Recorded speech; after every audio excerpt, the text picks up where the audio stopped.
In this video, I'm going to do a review of our 2025 Seedhawk. This is our second year seeding with it, and then a comparison to our old Bourgault 3320. So 3 sections to this video. Talk about the tank, the toolbar, and the Icon app. 1,000 bushel cart, 4 tanks, 7 electric motors turning the rollers in each tank, 70-foot drill, 7 manifold.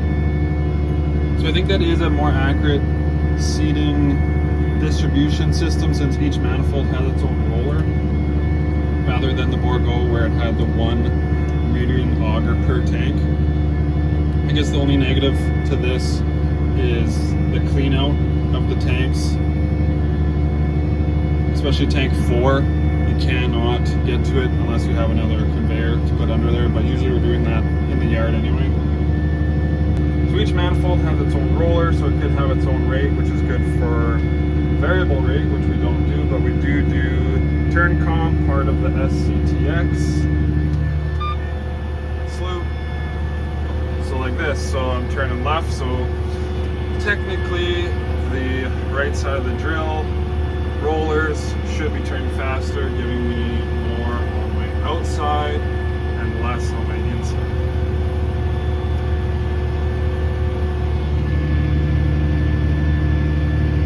We'll talk about the high float option when we get to the toolbar section. So I do like how it distributes the product. Stairs, well, that's a different story. So far, the stairs are intact. The only time that was a close call was pulling out of the shed last spring, and it got, they touched and didn't realize. But other than that, put your stairs up, you'll have better luck that way. But a little birdie told me, which I don't know if it's true or not. Oh, this is wet here. Bourgault. Seedhawk was looking at putting the stairs. This is wet. This is wet. At the back of the tank, just like the Bourgault instead of the front. I don't know if that's something they're looking at for the future or not, but that would be a lot better. The bin lids need adjustment from time to time, just from kicking them. The hoses off the front of the tank, they were pulling out when we make a corner. So we replaced those clamps with stronger ones and they seem to be okay. Should have went to an 80-foot drill because one manifold on the tank is blocked off with the 70-foot. So you have a couple 100 pounds of product in your tank, but it's all built up on that side. With the 80 or 84 foot, it would all meter out more evenly. So you got to go in and even it out so all your motors are turning, or all your motors are covered. So it'll all be built up on that one side, and then the other side is gonna run empty first. The toolbar really hasn't changed a heck of a lot over the years. They beefed it up a little bit. Inline sideband, 12-inch spacing. You can put whatever opener you want on. You can do the twin wing, which is really nice for cereals or any Dutch opener. I think this is one of the more popular ones. The fertilizer is like just far enough away, but still close, a little bit deeper to the side. So all our fertilizer is dry and going down the fertilizer knife. No floating, no anhydrous, so it's all going down in one pass. So we're not pushing crazy rates just because that fertilizer is there and available. It would be nice to have some bigger casters, some bigger rubber just for more flotation. You saw how I was pushing some pretty good mud at the edge of that slough. That's wet. Come on.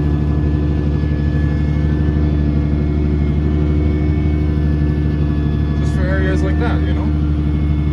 It's definitely not overbuilt. Like the tank will push the toolbar around in the hills. We got some hills. And you gotta pick your spots. So if you're going down, you don't want to get all twisted up. You gotta turn a little bit.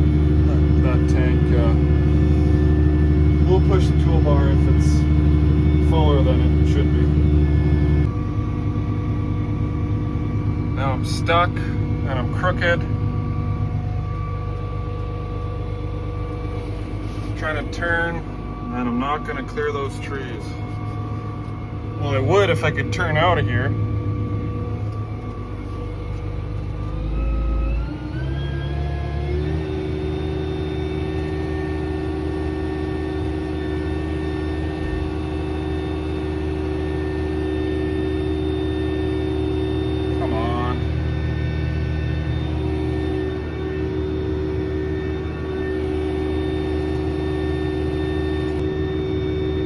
Slipping here.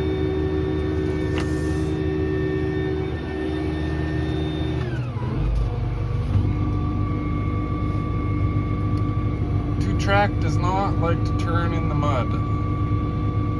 I'm confident I can get myself out of this one, but I just keep backing out.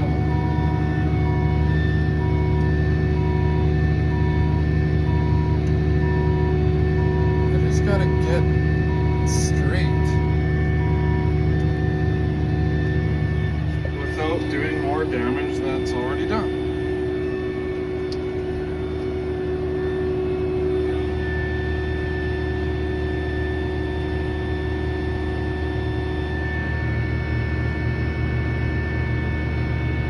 Come on, slow and steady.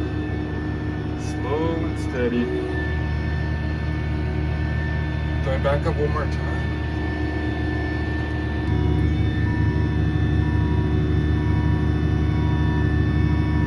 That wing is going in the trees. That is already happening.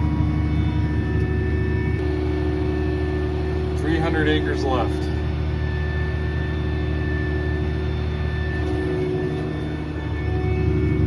Oh! Just some branch ticklers.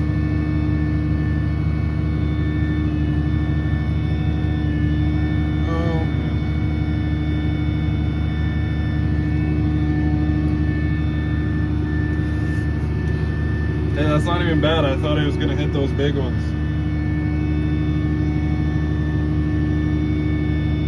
We're out. We are out. And that doesn't even count as a stuck. Because to count as a stuck, you need to be pulled out in our books. So, it's still 0-0. No one has gotten stuck yet this year. Now, do I go for that? Do I go for it? Oh, I kind of want to seed that. It's got to get seeded. Got to get seeded, go through right where we got stuck, but we'll be going straight. So if we're going straight, we should be okay, hypothetically.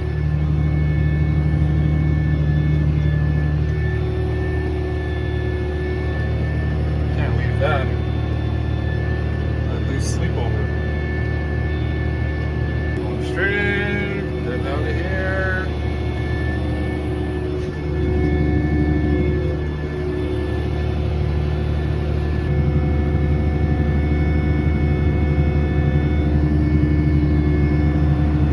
Acres here in this corner. I didn't think we'd even go in here, but yeah, may as well. Kind of made a mess, but at least it's seeded, get something out of it, keep the weeds down. But a big reason why we switched to the Seedhawk was the Emergence.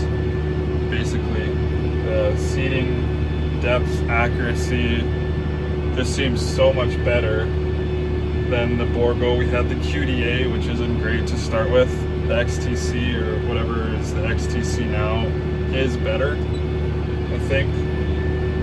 But with this, it just seems so even. Like we're seeding canola on D, the wheat was on F, and it's just right across the drill.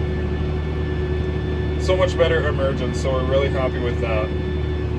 These two front casters, especially that one, it flips when we hit a washout or water run. So during the rain delay, we'll actually jack that one up and flip it back because we want it like that one is there. See how they match? Want that one like that. And speaking of being built light, some guys would love to run a Seedhawk, but just can't, based on the ground that they have. Like if you got a heavy clay soil, the Seedhawk won't penetrate the ground. It'll just, these chains won't get tight, they'll just trip. So they have to run the Bourgault, just strictly based on the fact that the Bourgault is so much heavier and the shanks will stay in the ground. I have heard of that. Now the app. The app's been really good for us. I've heard horror stories of issues, disconnects. We're hardwired, so constant connection. This one's hardwired. This one's wireless, so this is my blockage, and this is my job and shading. I think the hardwired is what's recommended from Batterstab. It just seems to alleviate a lot of issues and disconnects. So I don't know, guys are having trouble this year with the software. They're constantly updating the app. I'm on version 3.85.841. I think there's like 5 more updates since this version, but I'm not touching it because it's been really good. It's working. We're almost done. If the app isn't giving guys trouble, it's the battery on the tank charging the gateway. If that is off, if that has a low voltage, that will give you tons of trouble. I left that on overnight before seeding. It was dead by morning. So if you don't shut that off at night when you quit, you're gonna have a hell of a morning. With the Bourgault, it was a Bourgault 3320 with the 950 tank, so we had the X35 monitor. There was so many cables coming into the cab. You could not see out of this window. Those high voltage cables plus cameras. No cameras with the Seedhawk, just scale weights. Each tank has scales. So it is a lot cleaner in here. Plus,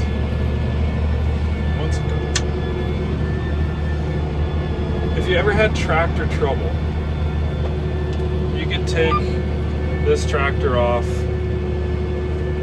hook up the Delta Track on this drill in like an hour. Like, it's just iPads, just chargers, the Ethernet cable, and you're seeding again. That X35 monitor with all that cabling, it would be a day at least to take all that out and wire it back in. The new Bourgaults are different. It's a lot like this system with that big system. I think that is better. I think that is kind of the same wireless Ethernet cable sort of thing. But with that X35, yeah, there was a lot of wires coming into that cab. I don't want to talk about it too much because it'll conk out on me. We're almost done, but it's actually been really good. You just really have to play around with it and use it, get used to it. That's quite simple. One thing last year that confused us was the 2 acre counters. So 277 there, but we got like 295 there. One's overlap, one's not. There's a lot of stuff in here that we don't even really use. I mean, you can put boundaries, you can do VR, you can do so much more. Full blockage has been nice. I'm putting a lot of trust in it. Sometimes it tries to trick you, but 95% of the time, it's right. Oh. Number 9 tries to trick me. And 22, see, it's just trying to, see what it's trying to do. See, it's gone. Put on very low flow for canola. Residue management is key. Cut low in the fall, not like we did here. And harrow. Make your spring a lot easier. You guys are so happy with the depth and seed placement. They're cutting canola rates 10-20%, maybe even more. Cutting it down a little bit here. Some strips in another field where I cut it down drastically. at 5 pounds. I got some at 4.2, 3.5. If you got the plants you need, cut that seeding rate down. That's a lot of dollars per acre you're saving. Because canola seed is not cheap. Obviously, lots more I could talk about. Thoughts, concerns, what I miss.